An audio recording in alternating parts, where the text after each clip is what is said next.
We've had a great weekend for freedom in this country. I was on Friday up in Hartford with the Hartford Tea Party Patriots. 2,000 people anyways in a heavy rainstorm. Then in Bridgeport, hundreds more. And yesterday in Washington. The national press is trying to hide that story. But how many people were there? Did you see any of those aerial photos? 1 million? 2 million? I don't know. All I hear is tens of thousands. It was tens of thousands. A huge crowd. And today, a beautiful day here in Waterbury, a great city. And I'm happy to be here. Now, that's the good side. Let me talk a little bit about what we have to do here in Connecticut. Because Connecticut owes something to the United States of America. We've got 5 representatives in Congress that are useless. But that's not so bad. I don't even want to talk about that. There's one man above everybody in the United States that needs to be defeated in the year 2010. And he's our guy, Chris Dodd. The biggest waste of time in Washington. The man who was given responsibility over the banks. And how did that work out? Well, there's a million things to go after Chris Dodd about it. There's Friends of Angelo, there's the waitress sandwich, there's the house in Ireland, there's his wife's directorships, there's thing after thing after thing. I got one I keep all for myself, which is Dodd's Iowa adventure. Chris Dodd has been a senator for 29 years. He is the longest-serving senator in the history of this great state, which is a disgrace. I want you to consider how many times in 29 years Chris Dodd has had his backside kissed. He thinks he's something special. Hey, I was a state senator for 2 years. My ego has only just now recently recovered from it. Chris Dodd, 29 years in the Senate, and 6 years before that in the House. He thinks, you know, I'm maybe too big for that little state of Connecticut. I think I should have the whole country fall in love with me. And he's a smart man. He's a smart politician. He says, I know how to win this election. I'm going to go out to Iowa. That's retail politics. That's where I can meet people one-on-one. And boy, when people meet me, they love me. Everywhere I go, everyone loves me so much. I must be magnetic. And I'll do something nobody has ever done before as a candidate. I'm not just going to campaign in Iowa. I'm going to move to Iowa.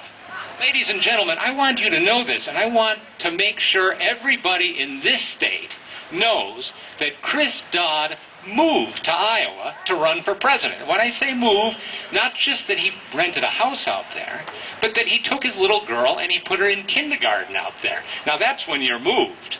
And he wrote an essay about how he had to tell Santa Claus to come to Iowa because I'm not in Connecticut anymore. You can still find that online. He wrote a thing at Christmas, at Thanksgiving, about what I'm thankful for, and it was the great people of Iowa and the beauty of Iowa and how wonderful it is to be in Iowa.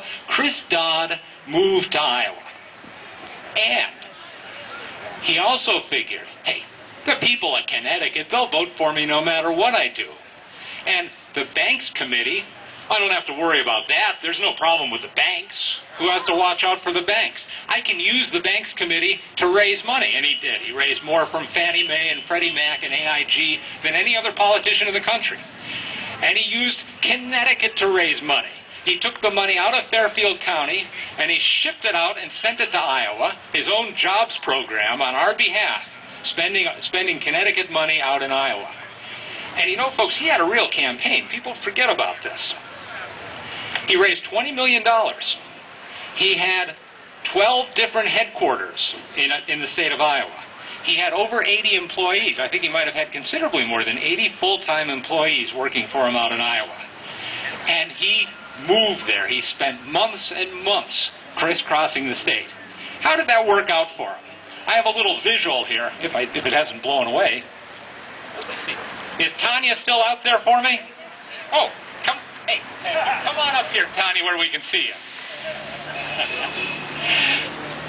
Okay, let's take a look at the results from Iowa. Who remembers who won the Iowa caucuses? Anyone remember? No, not Hillary.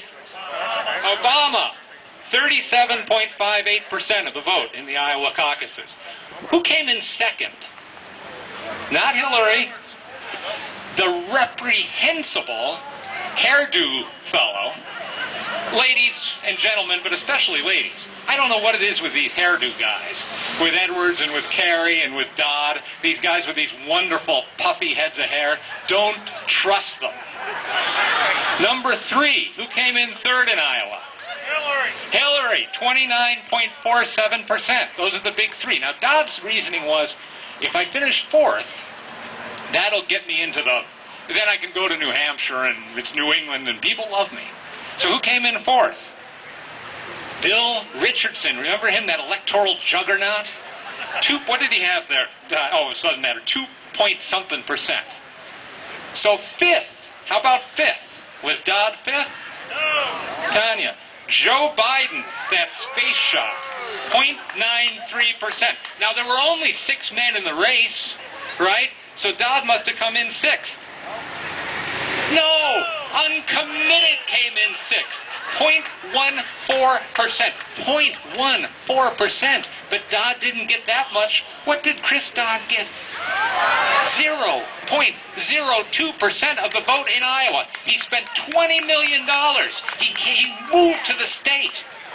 You know, some numbers, there's numbers that are so big that you can't take them in, like the distance to the next galaxy or the amount of the federal debt. But there's numbers that are so small that they're hard to appreciate, too. 0.02% is 2/100ths of 1%, which is to say 2/100ths of 1/100th, which is to say Chris Dodd got 2/10,000ths of the vote in Iowa. He got 1 vote out of 5,000. And he didn't give up. He ran right to the end. His schedule is still online. He crisscrossed the state from a union hall to the cocktail parties to the teachers' union. Night after night, it must have been a grim winter for Chris out there on the plains of Iowa. So what can we conclude from this? We got something for our money. We're talking about health care today. We got something for our money. We got a second opinion on Chris Dodd. You don't often get a second opinion on a politician. They sit there forever. You get used to them. You just pull the lever. You don't think about it. But Chris Dodd decided to go out to Iowa. Not a crazy bunch of people, Iowans particularly. That's middle America. And they said, thumbs down. There's something wrong with Chris Dodd.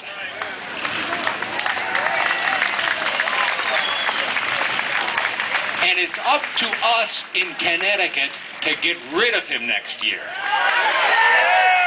Now, we've got some good candidates against him. One of them, I think, is from this city right here, without naming any names. And we've got some weaker candidates against him.